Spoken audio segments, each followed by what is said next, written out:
Hey guys, Lord Average here with a 3.8 video update for the Thicc Jugg Lab Farmer Mark III by Engineering Eternity.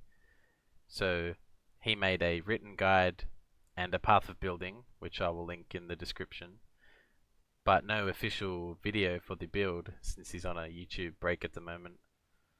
So with this video I wanted to show a demonstration run of the labyrinth in the background and just talk about some small changes in 3.8, some leveling tips, and just my experience with the build.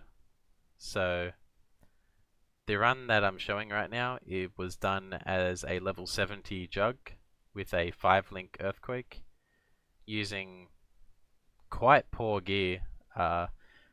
He's using some cheap unique maces. The maces I mentioned in the guide, they'll be cheap even on a fresh league. They're not very popular.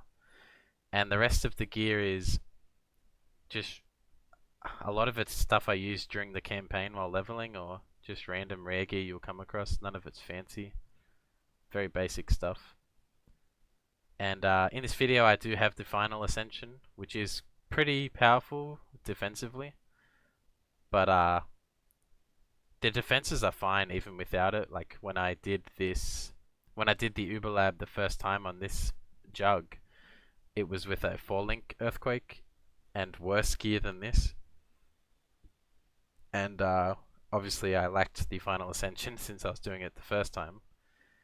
And that was doable. I won't say it was easy, because that was really bad gear and, you know, I have 2.8k life and all that.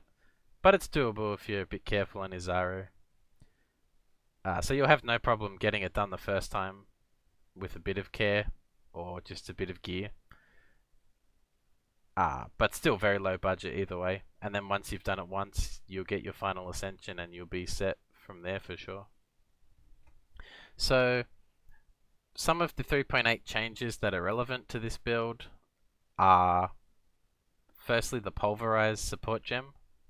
So they've increased the damage buff of pulverize, but they've nerfed the AoE component of the pulverized gem. As far as I know, the way AoE is scaled with Earthquake in this build, the AoE nerf shouldn't do much to the AoE of our Earthquake. But either way, this build is made to farm Uber Lab, so the only thing we really need to kill is Azaro. So this is a buff, since we get more damage out of the pulverized gem. So that's a straight buff to single target damage, which is nice. We can also talk about the anointments, and we can enchant our amulets with a notable trait.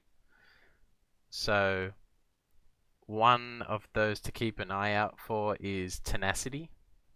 That gives 5% life and makes it so 30% of our life increases apply to damage, attack damage. So that'll be really nice, especially once we're like, you know, level 85, level 90. Then we have a lot more life on the tree. So that will probably be very good for this build. Otherwise, you can just go for a general life trait or armor trait, or what I would probably realistically suggest as the most useful is one of the mace damage notables. This build gets a few notables for mace damage, but not all of them.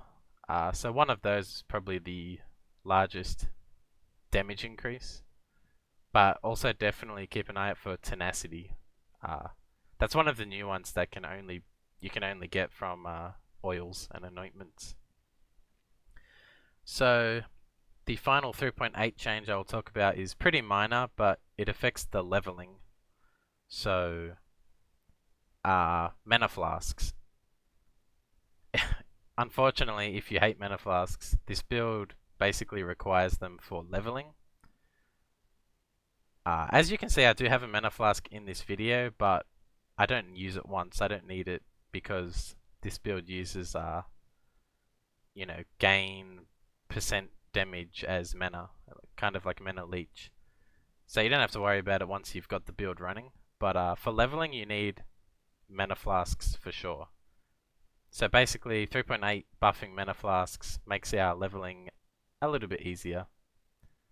When I leveled this build, I had, just to test it out, I had some issues with mana, so that'll help a little bit. You can use one mana flask as long as you keep it up to date, or even if you are unlucky with getting mana flasks, you can run 2. But I think with the changes, you can just run 1 mana flask the entire time, as long as it's a good one. So what I'll talk about finally is leveling tips. So for this Blight League that's about to start, we need to level this build. So you'll start off with Ground Slam until level 12, then you get Sunder. And I just decided to stick with Thunder until we get Earthquake, which is, I believe, 28, or it's like the end of Act 3 somewhere. So just run Thunder until you get Earthquake, and then you basically just keep the same link for Earthquake all the way. So, you know, get Earthquake, do the library in Act 3, and then you'll get like Fortify and Pulverize, I think. You get most of the gems you need just from Act 3 there in the library.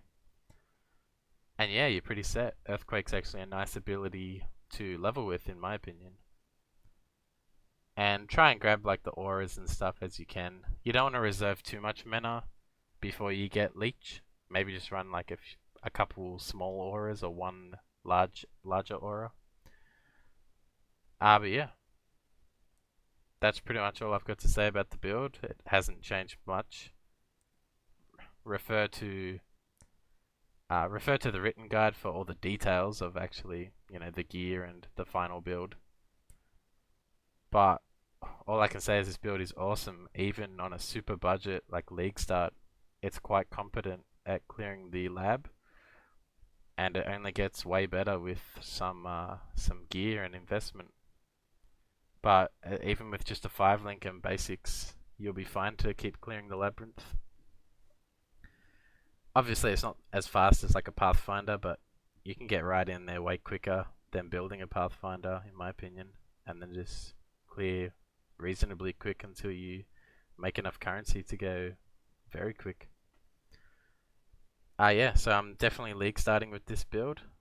And I hope you enjoyed the video. Enjoy the final bit of the run. See ya.